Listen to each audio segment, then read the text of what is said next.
Halo, halo, halo. Kita bertemu kembali di channel JW Alur Cerita. Makasih ya yang udah mampir. Jangan lupa sebelum nonton, siapin cemilan kalian. Tanpa lama-lama, ayo kita langsung ke ceritanya. Selamat menikmati. Scene diperlihatkan Seer yang masih berendam di cairan merah. Kemudian terlihat MC kita dan si gadis kecil iblis sedang bercakap. Di situ Chang Xuan memberitahu kepada Lin Yang supaya menyiapkan air untuk membilas dan juga baju yang bersih untuk Seer. Wah, ini MC kita udah ganti baju nih, udah nggak kayak gembel lagi. Tapi bukannya baju yang biasa, MC kita malah merequest baju yang unik. Yang mana baju yang tidak biasa saja, yang jelas supaya terlihat elegan. 1 jam setelahnya baju itu datang dan terlihat bahwa Chang Xuan begitu menyukainya. Di tengah perbincangan mereka terlihat bahwa Seer mengeluarkan berbagai bentuk ki berwujud hewan. Ling Yan dan lainnya pun kaget karena bukan mencapai alam pemurnian tubuh, melainkan dia melebihi hingga tingkat alam jiwa mendalam bahkan di level 4. Mereka pun menambahkan bahwa hanya 1 orang yang mereka tahu yang berada di level 4 tingkat alam jiwa mendalam. Di sini nggak dikasih tahu ya guys siapa yang dimaksud dari yang udah di level 4 ini. Melihat itu pun Chang Xuan begitu bangga sebagai master. Dia juga memberitahu bahwa dirinya masih di alam pemurnian tubuh dan tidak mampu melawan God di surga, yang bahkan tidak bisa hidup lama, dan pada akhirnya dia mencoba mencari jalan lain. Setelahnya Chang Xuan memerintahkan kepada Ling Yan untuk membawa Seer membersihkan diri. Scene kembali berpindah, terlihat Seer yang sedang bercermin dan begitu terkejut dengan apa yang dilihatnya. Di belakangnya, Ling Yan memberitahu bahwa seseorang yang telah mencapai tingkat alam jiwa mendalam akan bereaksi dengan energi ki-nya dan mempengaruhi perubahan tubuh. Dan yang mana Seer berada di level 4 sekarang. Itu mengakibatkan penampilannya yang jauh terlihat lebih dewasa. Wah, ini kayak anak umur berapa ini ya? 10 tahun, 12 tahunan ini. Mendengar itu, Seer hanya kagum dan berkaca-kaca. Kemudian berkata, wah ajib sekali. Setelahnya mereka bergegas keluar untuk menemui Chang Xuan. Scene kembali berpindah. Terlihat Yuyu bersiap menyiapkan kursi dan meja. Chang Xuan yang bingung menanyainya, sebenarnya untuk apa kursi-kursi dan meja itu? Si gadis kecil iblis memberitahu bahwa Seer akan menyapa MC kita sebagai bawahan untuk pertama kalinya dan juga ikut sungkem kepadanya sebagai istri dari master. Wah, ini si cewek iblis ini halu banget nih, halu, kacau. Melihat kedatangan Seer, MC kita dan Yuyu begitu takjub. Kemudian Ling Yan memberi arahan kepada Seer untuk maju dan tidak ragu untuk melangkah ke depan dan memberi hormat kepada MC kita. Melihat Seer yang sudah ada di depannya, Chang Xuan sedikit menggoda. Hei, apakah kau tidak tahu bagaimana cara menyapa atasanmu? Dia pun sedikit terhenyak dan wajahnya memerah. Setelahnya Seer pun membungkuk dan mereka saling bersulang.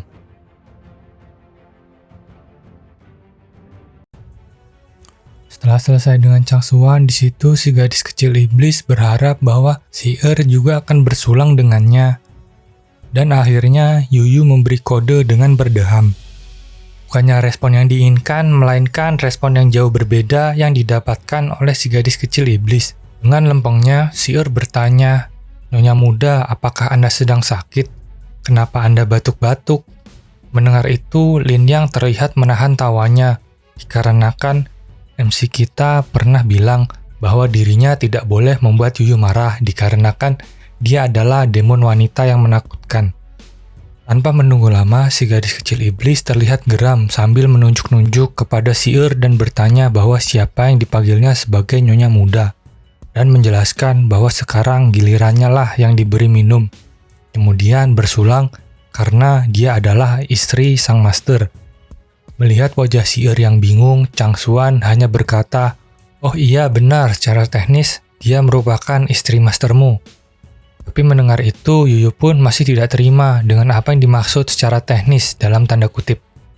Tidak ingin melihat keadaan menjadi keruh, Seer pun langsung tanggap dan berkata kepada Yuyu, wahai istri master, mari bersulang. Mendengar itu pun Yuyu menjadi sumringah. Secara tiba-tiba saja si gadis kecil iblis mendekat kepada Changsuan dan mengajaknya enak-enak. Waduh, absurd banget ini, nggak tahu timing atau tempat ya. Si yang mendengar itu pun bingung apa yang dimaksud dengan enak-enak. Setelahnya, Lin Yang menjelaskan dengan cara berbisik-bisik. Mendengar penjelasan itu, si pun begitu bersemangat karena nantinya dirinya akan memiliki adik. Mendengar semua tingkah orang-orang yang ada di hadapannya, Changsuan hanya membatu. Di tengah itu, seseorang datang dengan tergesa-gesa yang mana itu adalah seorang pelayan. Dia memberitahu bahwa ada kabar buruk. Dia ingin memberitahukan bahwa Master Puncak Yunxia dan anaknya Fei Fan sudah meninggal. Mendengar itu, Lin Yang yang begitu kaget, tetapi berbeda dengan Changsuan dan si gadis kecil iblis yang sedikit tersenyum dan tidak mempercayai cerita itu. Dengan mendengar berita itu, akhirnya mereka bergerak untuk melihatnya dengan mata kepala mereka sendiri.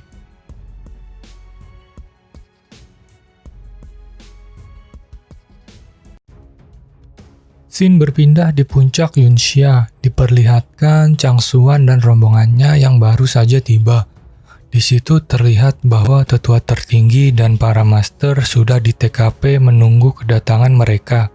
Terlihat jasad Yixiao yang terhujam tombak hingga menempel ke dinding. Di situ juga ada sebuah peringatan bertuliskan, "Serahkan pedang eksekusi surga atau akan kuporak-porandakan seluruh sekte Xingjuan." Di situ Lin Yang mencoba menutup mata si supaya tidak melihat hal yang mengerikan itu. Tetapi Changsuan malah menyuruhnya untuk membiarkannya, dikarenakan dia sudah resmi menjadi seorang kultivator, yang mana kedepannya dia akan melihat hal seperti itu. Setelahnya terlihat Changsuan yang mendekat dan mengamati jasad dengan mengambil cairan merahnya untuk mengetahui bagaimana Yixiao kehilangan nyawanya. Tak lama setelah itu, dia mengeluarkan sebuah ki dan menyebutkan sebuah mantra yang disebut konstruksi memori. Di situ pun muncul sebuah lingkaran memori kronologi kejadian yang dialami oleh Yixiao. Tetapi dari yang mereka amati terlihat jelas bahwa ada seseorang yang menyerang Yixiao secara terang-terangan hingga menghilangkan nyawanya. Tapi MC kita masih saja ragu akan hal itu dan ingin memastikannya lagi dengan cara yang lain. Dia akan mengecek dengan cara struktur original dari tubuh. Nah, dari situ dia akan mengetahui bahwa apakah memang jasad itu benar milik ayah Fei Fan yang asli atau tidak. Kembali lagi MC kita mengeluarkan sebuah ki dan melancarkan sebuah mantra yang disebut konstruksi original. Setelahnya terlihat muncul dua sosok berbentuk roh yang wujudnya menyerupai Fei Fan dan Yixiao.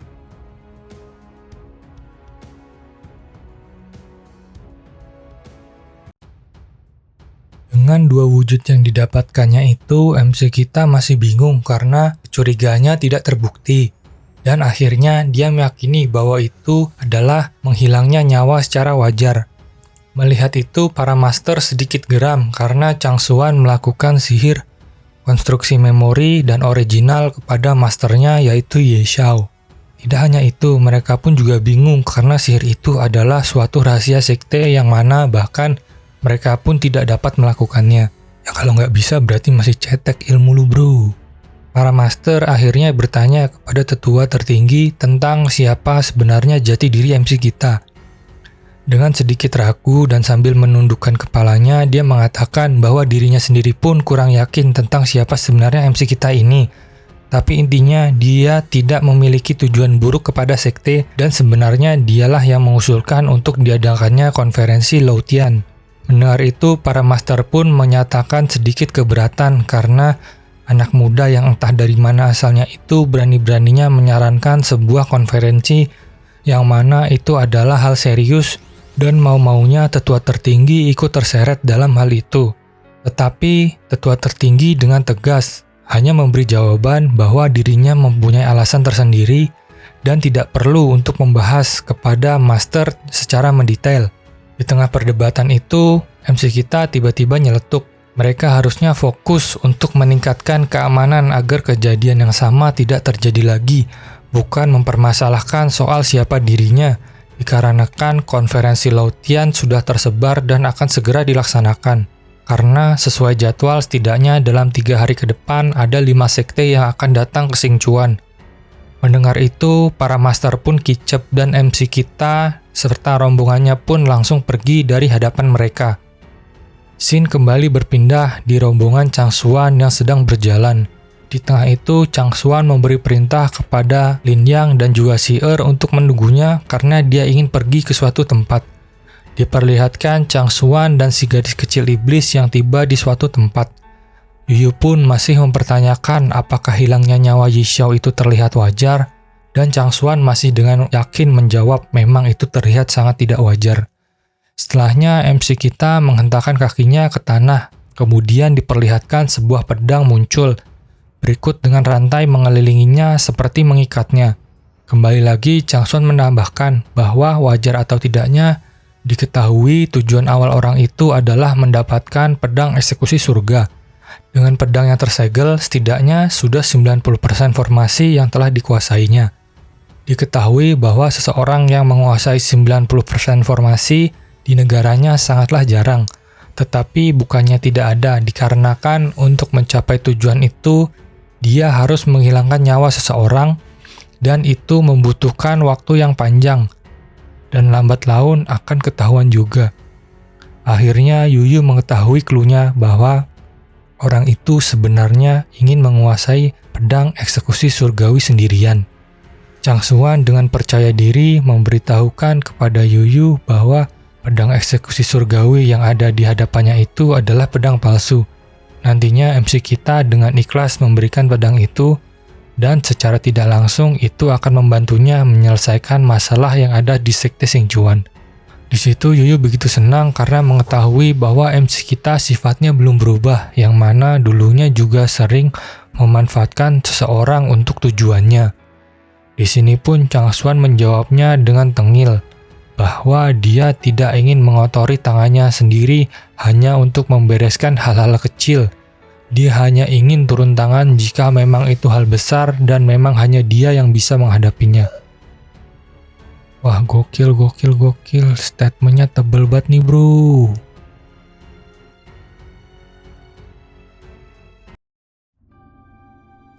Scene berpindah di luar sekte Xingchuan. Terlihat seseorang yang melihat seluruh kejadian di puncak Yunxia. Diketahui dia adalah si Raja Demon yang wujudnya sudah berubah, di mana sebelumnya dari sosok Yixiao. Dari sini admin bakal panggil si Raja Demon ya orang ini guys. Ini baru perkiraan aja sih, tapi kalau sewaktu-waktu dia ngenalin diri nanti admin bakal panggil pakai nama aslinya juga sesekali ke depannya. Melihat kejadian yang ada di cermin, dia masih bingung dengan siapakah MC kita itu. Dari menggunakan konstruksi original juga bahkan bisa mengaktifkan segel dari pedang eksekusi surga. Di situ si Raja Demon menambahkan bahwa dengan seseorang yang tahu cara membuka segel, tapi tanpa adanya 11 harta sekte yang telah dicuri, seseorang tidak akan bisa menyegel secara sepenuhnya pedang itu. Akhirnya diperlihatkan si demon yang berusaha mengeluarkan pedang dengan paksa. Di sini juga diberitahukan dia telah mengikis segelnya sedikit demi sedikit sudah sejak lama. Dia begitu yakin karena sudah menguasai 90% formasi, bahkan ditambah dengan esens cairan merah miliknya. Dia kembali menegaskan dengan konferensi Laotian digelar, segel pedang eksekusi surga sudah terbuka. Scene kembali berpindah di tempat yang lain. Terlihat bahwa seseorang pelayan yang baru saja tiba dan bilang membawa sebuah kabar baik. Terlihat masternya yang seorang gadis cantik sedang asyik bermain musik dan tidak ingin diganggu. Tapi pelayannya tanpa mendengarkannya kembali menambahkan bahwa berita yang dia maksud adalah diadakannya konferensi Laotian oleh sekte Xingchuan. Mendengar itu, si gadis cantik langsung berhenti dan menyuruh pelayannya melanjutkannya. Akhirnya pelayan itu mengatakan bahwa dalam konferensi akan ada yang diputuskan siapa yang berhak untuk memiliki pedang eksekusi surgawi. Mendengar itu pun si gadis cantik terdiam dan setelahnya menanyakan siapakah yang berani mengusulkan konferensi itu. Kontan pelayan memberitahukan bahwa itu adalah usulan dari tetua tertinggi sekte Xingchuan. Kembali lagi di situ, si gadis cantik merespon bahwa setelah sekian lama dengan keadaan sekte Xingchuan yang lemah, berani-beraninya tetua tertinggi mengadakan konferensi Laotian. Dia memiliki firasat bahwa MC kita dalang dari semuanya.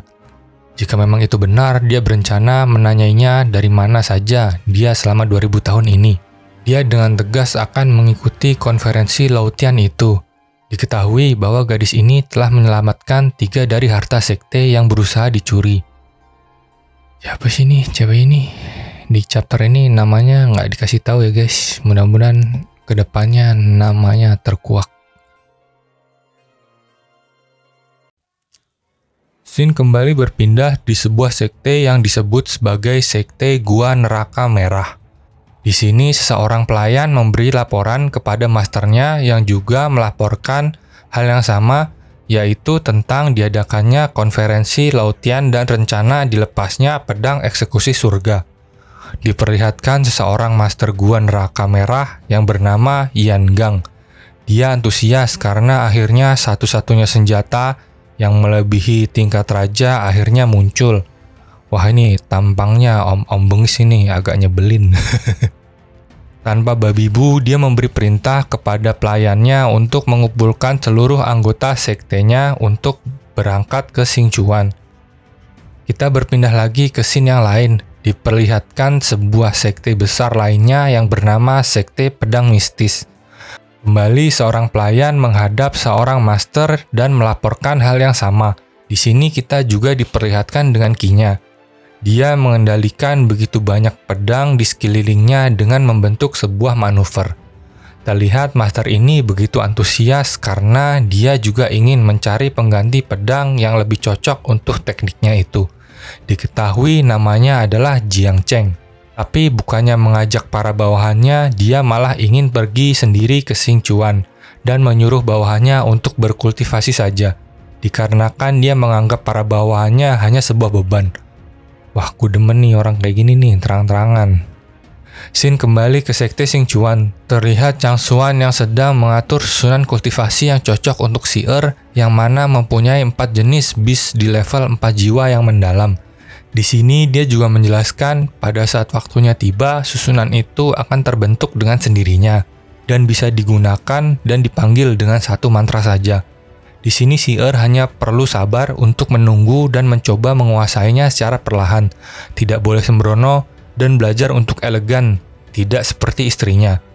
Sambil berkata demikian, dia menatap tajam Yuyu yang sedang lekalap melahap makanannya.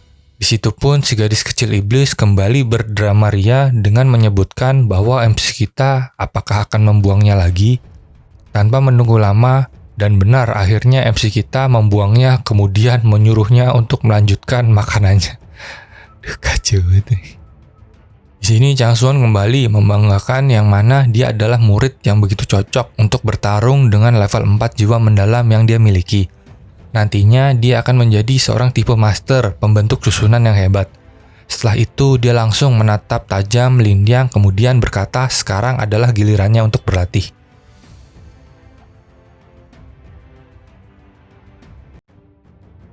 Di sini Chang Xuan menjelaskan bahwa rahasia dari jurus 10 pedang Qi adalah di rahasianya bukan di pedang Qi-nya. Dia menambahkan bahwa selama ini sekte salah kaprah yang mana sampai detik ini tidak heran bahwa tidak ada satupun dari mereka yang bisa menguasainya. Di situ Chang Xuan mencabut pedang milik Lin Yang dan memberitahu bahwa pada dasarnya pedang Qi sendiri memiliki 2 mata pedang dan kalau yang memilikinya tidak memiliki tubuh yang kuat, itu akan mengakibatkan luka pada orang tersebut. Dan dari 10 rahasia yang MC kita maksud tidak diimplementasikan di lapangan. Salah satu contohnya adalah tubuh Lin Yang yang lemah. Dan itu adalah asal muasal luka dalam yang selama ini dia alami sebelum bertemu dengannya. Di tengah Chang Xuan yang bersemangat bergoyang sambil memegang pedang, dia kembali lagi menambahkan, dengan pondasi yang bagus, jurus 10 Qi pedang dapat membakar lawan dan mengakibatkan luka berkelanjutan. Selanjutnya, Chang Xuan menambahkan gerakan 10 Qi pedang beku yang berfokus pada Yin Qi. Kembali ke rahasia selanjutnya, dia menunjukkan pedang Sikkim. Jurus pedang ini berfokus pada menghilangkan nyawa mangsa dengan satu tebasan dan cocok digunakan sebagai jurus pamungkas. Jurus ini sangat praktis disebabkan begitu mudah digunakan secara bergantian dan hanya dengan mengganti pedang itu memakan sedikit ki yang mendalam. Disimpulkan bahwa yang terpenting adalah 10 rahasia pada jurus, bukan dari pedang ki-nya. Pedang sekuat apapun tidaklah berarti tanpa menguasai 10 rahasia jurus pedang ki. Dari situ, maka kekuatan seorang akan naik secara drastis. Di situ, Lin Yang berterima kasih dan langsung memberi hormat kepada MC kita karena merasa tercerahkan. Chang Xuan sangat yakin dengan kemampuan yang dimiliki Lin Yang tidak akan sulit menguasai 10 rahasia pedang ki itu, yang mana sebelumnya dia hanyalah salah langkah saja. Dan akhirnya bersambung. Wah, Lin Yang nih lagi ngelmu nih sama MC kita. Kedepannya akankah bakal makin sakti? Ditunggu aja. Sampai sini dulu ya, deh. Terima kasih buat teman-teman yang sudah menonton video ini. Jangan lupa untuk tekan tombol like dan subscribe. Ditunggu ya buat chapter selanjutnya. Terima kasih.